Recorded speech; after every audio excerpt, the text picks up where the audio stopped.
দর্শক, এবার যাব নওগাঁয়। সেখানে রয়েছেন আমাদের সহকর্মী এনাম মণ্ডল। তিনি আমাদেরকে জানাবেন সেখানকার প্রচারণার সবশেষ খবর। এনাম, আমাকে শুনতে পাচ্ছেন নিশ্চয়ই? সেখানে বর্তমানে নওগাঁয় কেমন চলছে প্রচারণা নির্বাচনের?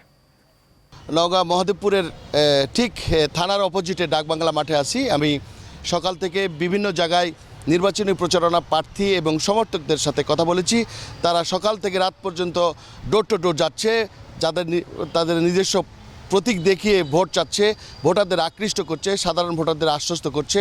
আমি এরই মাঝে বিএনপির মনোনীত প্রার্থী জনাব ফজলে হুদা বাবুলকে আমি একটি প্রশ্ন করেছিলাম যে এই নির্বাচনে আগামী 12 তারিখে যে সংসদের নির্বাচন, জাতীয় নির্বাচন অনুষ্ঠিত হতে যাচ্ছে, এখানে কোনো আশঙ্কা রয়েছে কিনা বা কোনো চ্যালেঞ্জ রয়েছে কিনা। উনি আমাকে ছাপ জানিয়েছে মাঠ পর্যায়ে সাধারণ যে ভোটার তারা একবারে সক্রিয়, একবারে উদ্বিগ্ন হয়ে রয়েছে যে যাতে বিগত 17 বছর হতে তারা নিজেদের পছন্দের প্রার্থীকে ভোট দিতে পারে নাই। এই অপেক্ষায় রয়েছে কখন 12 তারিখে সকাল হবে, ভোট কেন্দ্রে যাবে, তারা নিজেদের ভোটটা প্রয়োগ করবে। এর মাঝে ফজলে হুদা বাবুল আমাকে যেটা জানিয়েছেন যে এখানে নির্বাচনী যে প্রচারণার সামান্য একটু আংশিক কোনো ত্রুটি পেলে সরাসরি শোকস করছে, তাদেরকে আইনের আওতায় নিয়ে আসছে প্রশাসন। এবং তার দৃষ্টিকোণ থেকে আমি যেটা বুঝতে পেরেছি, প্রশাসন এখানে নিষ্ক্রিয়ভাবে একজনের পক্ষপাতিত্ব কাজ করছে এবং এই পক্ষপাতিত্বের প্রমাণও রয়েছে ফজলে হুদা বাবুলের কাছে। এই বিষয়ে আমি তাৎক্ষণিকভাবে মহাদেবপুর উপজেলায় আরিফুজ্জামানের সাথে সাক্ষাৎ করে তাকে আমি প্রশ্ন রেখেছিলাম যে নির্বাচনে যে অংশগ্রহণকারী যে প্রার্থীরা তারা বলছে যে আইন শৃঙ্খলা একটা পক্ষে কাজ করছে বা একবারে নিরপেক্ষভাবে কাজ করছে না মাঠে।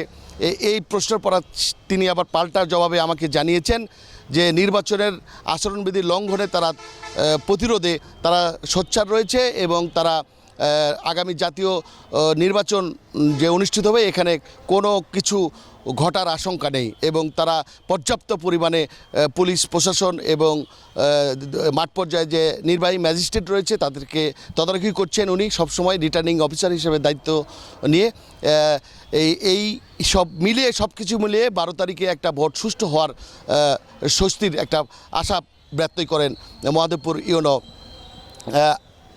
ইউনো আরিফুর জামান আমাকে এমনটাই জানায়। তো বিষয়টা হলো মানুষ যে 12 তারিখে ভোট দেবে, এর আগে তো বাংলাদেশে সঠিক মতো ভোট হয় নাই, তাদের নিজেদের ভোটটা প্রয়োগ করতে পারে নাই।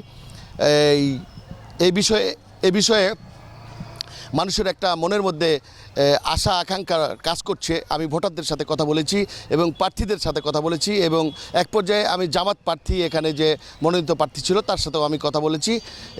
তার পক্ষ থেকে প্রশাসনের প্রতি কোনো অভিযোগ নেই, কিন্তু বিএনপির প্রার্থী জনাব ফজলে হুদা বাবুল ছাপ জানিয়েছেন যে প্রশাসন একটি পক্ষের কাজ করছে এবং তার কাছে প্রমাণও রয়েছে নাকি, এমনটা জানিয়েছেন।